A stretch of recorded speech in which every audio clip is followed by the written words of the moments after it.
In this video, I'm going to walk you through the basics of how to network with your coworkers.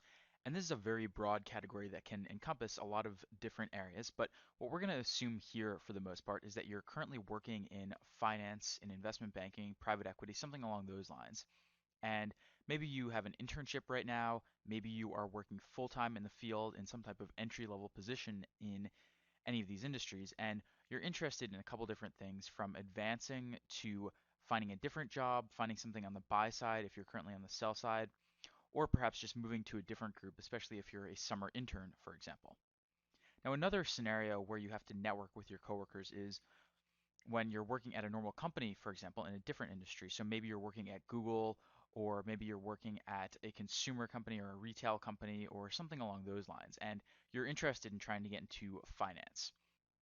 We're not going to cover that in too much detail here, and the reason why is because in those types of situations, your coworkers are generally not of too much help to you because if they're not in the industry right now or in some kind of related industry, generally they're not going to know too many people. So it is something you could explore, and you could certainly apply some of the strategies here to that kind of scenario, but we're not going to focus on it because usually if you're in that position, you're better off either going directly to recruiters, headhunters, cold calling firms, going through alumni, or sometimes going to business school to rebrand yourself and reposition yourself depending on your background. Now, to go into some of the motivation for doing this and why your coworkers in the first place, there are many good reasons and valid reasons you could have for wanting to network with your coworkers, but I think probably the three top ones are to advance within your current industry. So maybe you're an analyst right now in investment banking and you're interested in actually staying in the industry and maybe you want to become an associate and you want to figure out the best way to go about doing that and building relationships with people at your current job. Another possibility, probably the more common one, is when you want to leave and move on to something else and how you find something on the buy side, for example, if you're on the sell side right now. Generally, if you're already working in private equity or at a hedge fund, for example, you're probably not going to move back to the sell side. That's pretty rare. People usually stay on the buy side once they've already ended up there. But you could very well have to move to a different firm, for example, or maybe you just move to a different group or something of that nature. So that's another possibility as well. And then finally, you may also be interested in moving to different groups. A really common scenario is when you're a summer intern, for example, and let's say you're in the private wealth management group, or maybe you're in sales and trading and you're interested in moving to investment banking, or maybe you're interested in making the move from the back office to the front office, so something of that nature. So that's another common scenario. And I would say out of these three, we're really going to focus on number two and number three here, finding a new job and then moving to a different group. And you'll see that the strategies for these are not going to be too much different. You have to take into account the same types of considerations, and the overall process is not that much different. We're not going to cover advancement in too much detail here because it's really an entirely separate subject. And from my experience from running my sites and everything over the past few years, what I've seen is that most people don't really have any intention of actually staying in investment banking to begin with. Most of them are really more interested in moving on to something else and switching industries every so often. So we're not going to cover advancement too much here because it really is a separate topic and it goes beyond the scope of the material that we're covering here. So some of the key considerations when you begin networking with coworkers, mostly for moving to different groups or for moving to different jobs altogether. Probably the most important thing you have to take into account is the culture of your firm, both the culture of your firm and the culture of your group in particular. And the reason why this is so important is because networking with coworkers can be much easier than contacting alumni or contacting random strangers via cold calling, but it can also be much harder. And the reason why is because some groups just don't have a culture of helping people move elsewhere, helping people find new jobs, for example. I would say in general that at bulge bracket investment banks, so Goldman Sachs, Morgan Stanley, JP Morgan, etc., it's pretty much expected that you're going to move on to something else after 2 years as an investment banking analyst, for example. So they pretty much expect it, and it's standard practice there. And you'll find that at a lot of bigger banks like that, it's really pretty standard to ask managing directors for help for referrals to other firms, to network internally with coworkers, and no one really thinks twice about it. But at a smaller firm, by contrast, I've met a lot of people who've worked at boutique banks, and In a lot of cases, it's not really part of the culture to move on to somewhere else. They almost expect you to stay there, especially if it's a smaller firm where they really value your individual contribution. So you have to be very wary of the culture. And then you also have to be wary of the culture within your group because in some cases it's just kind of taboo to make certain moves. For example, if you're trying to move from back office to front office, a lot of times you're going to face resistance from trying to make that type of move because it's just not standard. It's not common to see that happen. So you need to take that into account and figure out ways to deal with that as you're going through this networking process.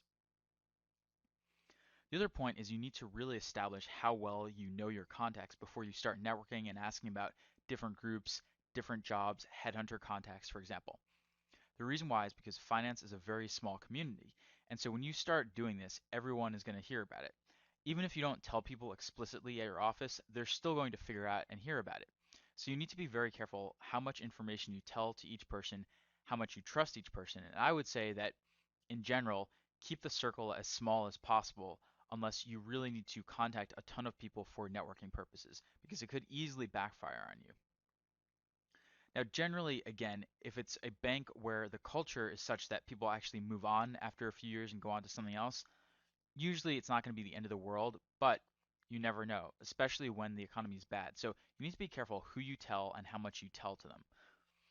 I would say that in general, your best bet for networking with coworkers is to only speak with people that you know very well and trust to some extent.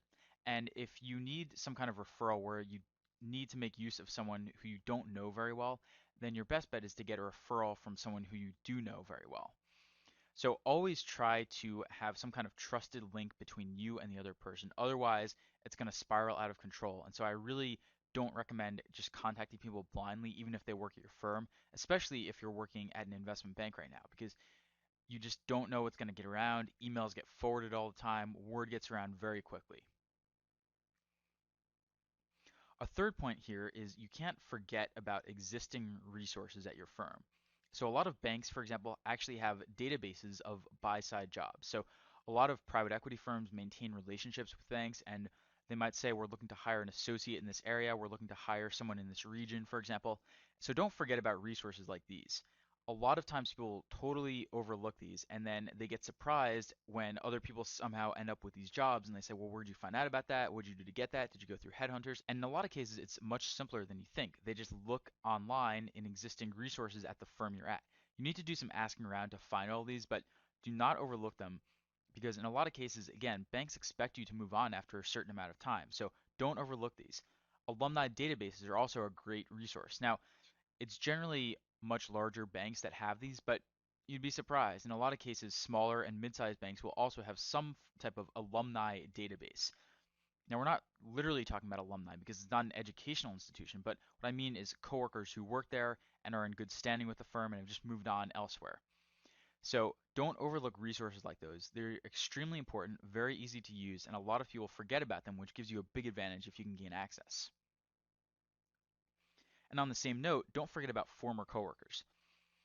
And I think the reason why former coworkers can be so helpful is twofold. The first reason is that if they're former coworkers, they're somewhere else right now. So maybe they're in business school, maybe they're at a different firm, maybe they're in private equity or working at a hedge fund right now. And the other reason that they're so useful, beyond the ability to give you contacts and get you an interview at wherever they're working currently, is that since they're former coworkers, it's a lot less sensitive to share information with them. So yes, they could always report back to their former managing directors, for example, and tell them that you're interviewing somewhere, but it's not as likely to happen as if you're networking with people who you're currently working with.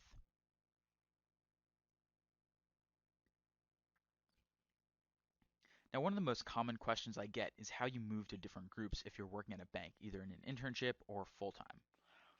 And I'm putting this relatively early in the presentation because actually the same process applies even if you're trying to do something else. So maybe you're just trying to get to know someone to advance, or maybe you're trying to get to know someone to get a referral to a different type of job, but I think actually the same process applies. So although I call this moving to different groups, you can actually use this for any type of coworker or even former coworker networking. The first step here is to get a casual introduction. Now, You have to be a little discreet about this, especially if you're working in an environment where there are lots of cubicles, which pretty much every bank is, and people are going to overhear you. So, what you should do is speak with a friend over instant messenger or some kind of electronic communication. Speak with them when you're going out for coffee or going out for dinner or food or something like that, and just casually bring it up. Start out by talking about something unrelated. Say, oh, did you hear about that deal? Did you hear about such and such? Talk about gossip among other coworkers, for example. And then once you've mentioned something like that, then say, oh, hey, by the way, do you know anyone in this group or do you know anyone who's interviewing for this type of role right now? And see what they say, see if they can give you any information. And then close by, again, mentioning something that's unrelated. What this structure lets you do is get a casual introduction without making it seem like a big deal. And we'll go over some examples of how to do this, but basically, you never want to make it seem like a big deal when you go and approach someone.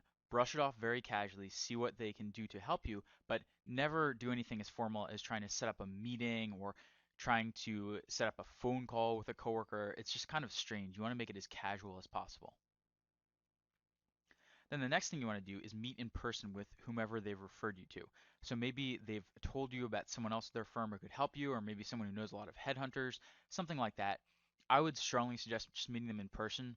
Now, if you're long distance, if they're across the country or something, then obviously this is not going to work as well. Then in that case, you'll probably have to use the phone or email or something like that. But try to meet in person if you can, if they're at the same office, the same location, even the same city, but maybe a different office, for example. This happens a lot in New York where a firm might have a couple different offices scattered throughout the city in different sections. If that's the case, I would still try to meet in person because it's still close enough, especially if they're all in Manhattan, which pretty much all of them are. So I would definitely try to meet in person after this and again, keep it as casual as possible. Schedule 15 minutes to go out for coffee or go out and grab lunch together, something like that and start off by asking about their background, their previous experience. Then, in the middle of the conversation, again, bring up what you're actually interested in, and then close by talking about something else. This is the structure that I recommend and that works well for pretty much all your networking efforts to make something look more casual than it actually is. And then finally, at some point, you want to make the ask.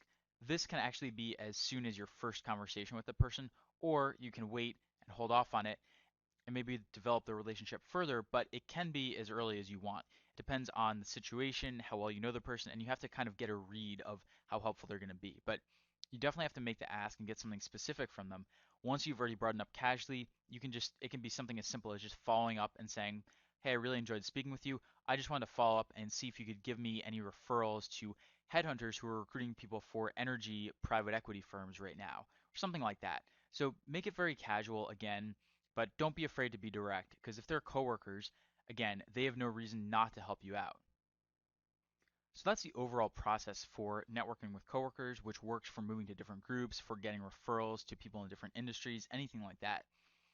And so as you can see, it's really not too complicated. We're going to go through a couple examples of how to send out these types of emails, how to go through sample instant messenger conversations, and how to do this in general. So it'll become a lot more clear once you see some actual concrete examples of what to do here. Now, another question I get asked a lot is how do you ask your MD or other superior, whether it's an SVP maybe, or even someone higher than an MD potentially, for a referral, either to business school, maybe you need them to write a recommendation, or maybe you need them to give a verbal referral to a private equity firm, for example, and you need to get on some firm's interview list.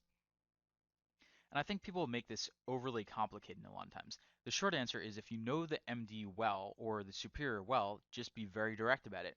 Again, you want to start out by complimenting the person, saying something like, you know what, I've really enjoyed working here. I feel like I've gotten a lot out of this so far. Something of that nature. Say that you're really learning a lot or comment on some type of deal you're working on together.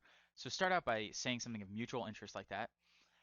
And then what you do is just casually bring it up in the middle of the conversation. Say, by the way, recruiting season for private equity is actually approaching very soon, and I wanted to see if you can give me any recommendations to this type of firm.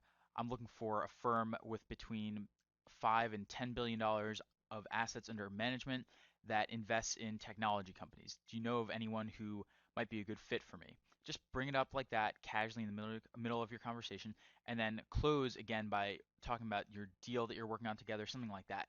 Again, you should always use this type of structure whether you're making requests to coworkers or to superiors, because again, it makes them feel good at the beginning and the end, and you're complimenting them, but then in the middle, you're actually getting to why you're there, the request that you came to ask them about. The more specific you are, the more helpful they'll be. So don't just go in there and say, oh, I'm looking for referrals to any type of private equity firm that you think might be hiring. That can work if they happen to know something offhand, but chances are they're going to know so many people that you need to be very specific with what you're asking for. So if you're looking to move to industry, don't go in and say, oh, do you know of any companies in the technology industry that might be hiring right now? Go in and say, I'm looking to work at a consumer internet company located in Silicon Valley or located in New York, for example. And then they'll be able to give you much more specific referrals and be of much more help to you. But the short answer is don't be afraid to ask for this. If you know the MD, you've worked with him, he respects you, then there's really nothing to be afraid of here. So people ask me for a script or exact wording all the time here, but you can literally follow pretty much exactly what I just said and you'll be fine for the most part.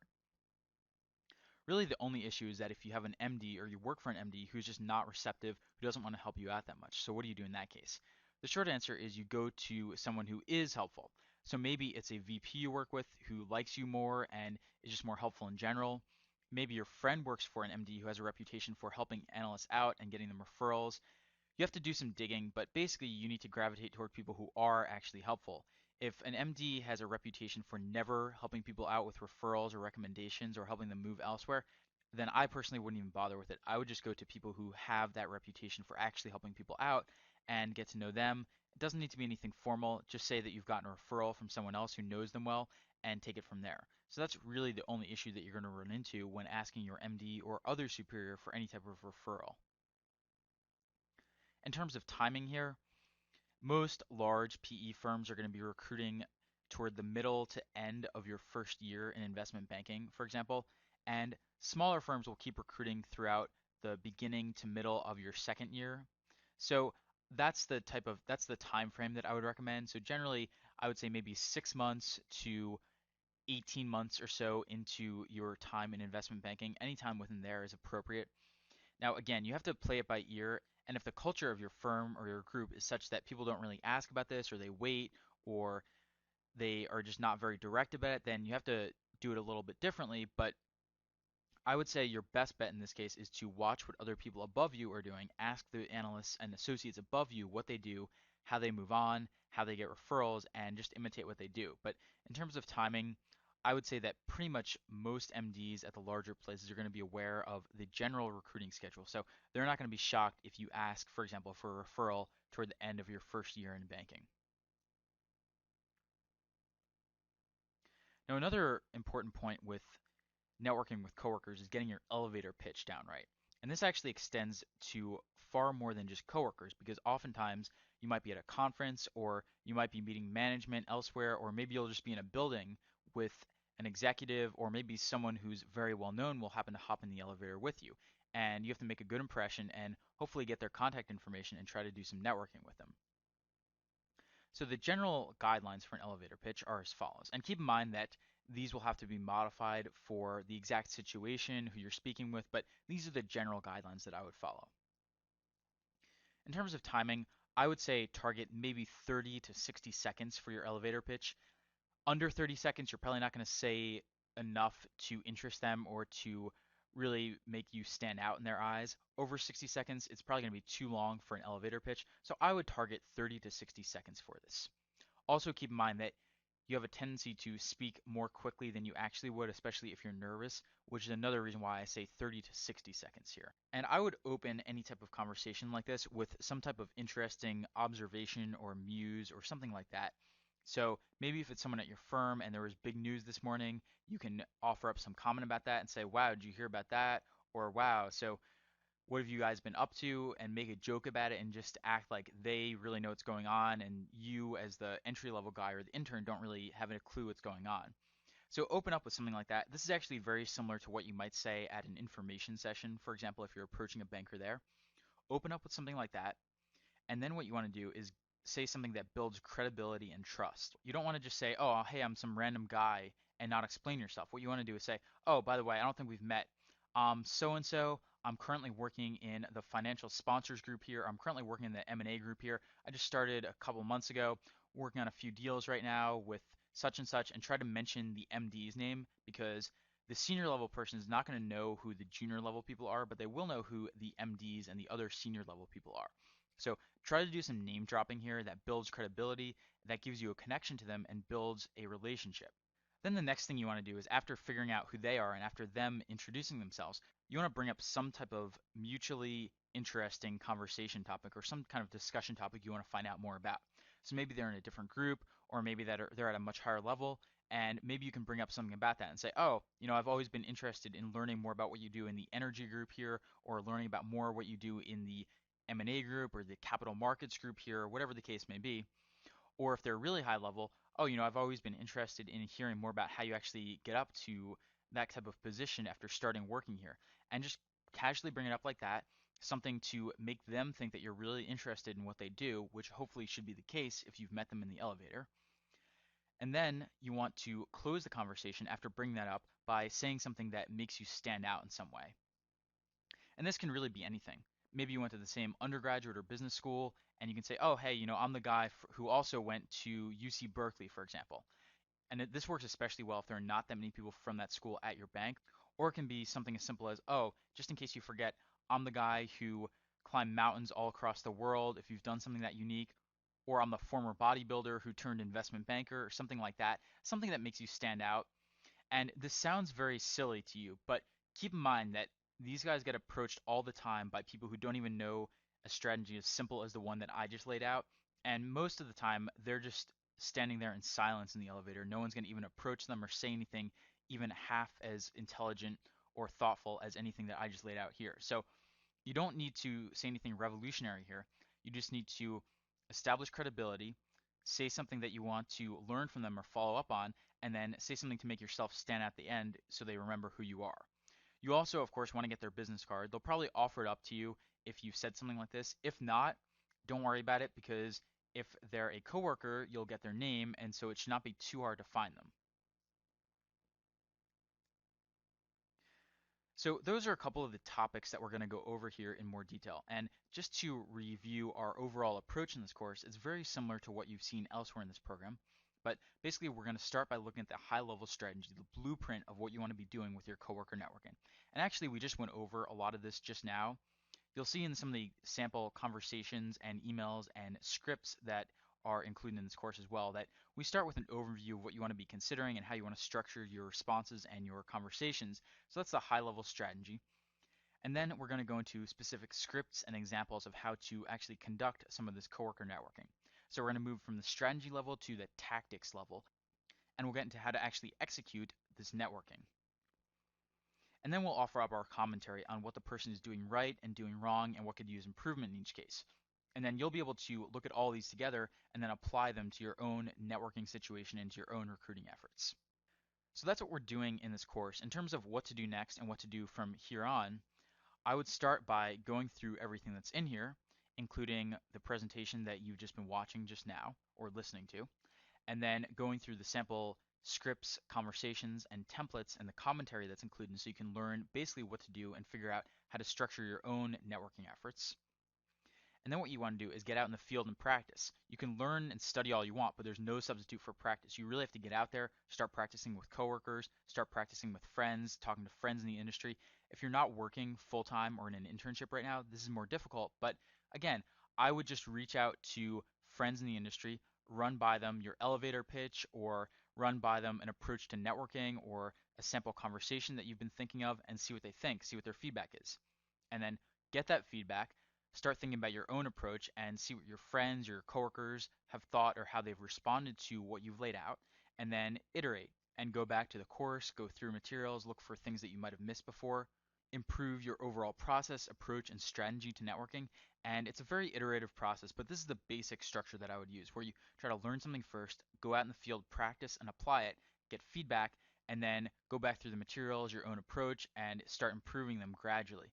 And if you do this, you'll really have no problem networking with coworkers. It's actually easier than setting up informational interviews and conducting cold calls because you don't really need to learn too much in the way of specialized skills. A lot of it really is just common sense. So it's actually easier than other forms of networking, but it still requires some practice and some learning to get it right. So that's an overall roadmap of why networking with coworkers is important, what you should do, how you should do it, and then what you should do next after you've gone through everything in this course. So hopefully you should have a better overview of coworker networking now. And coming up next, we're going to be getting into some of those specific examples and scripts that I spoke about before, and you'll see exactly how to actually execute this type of networking.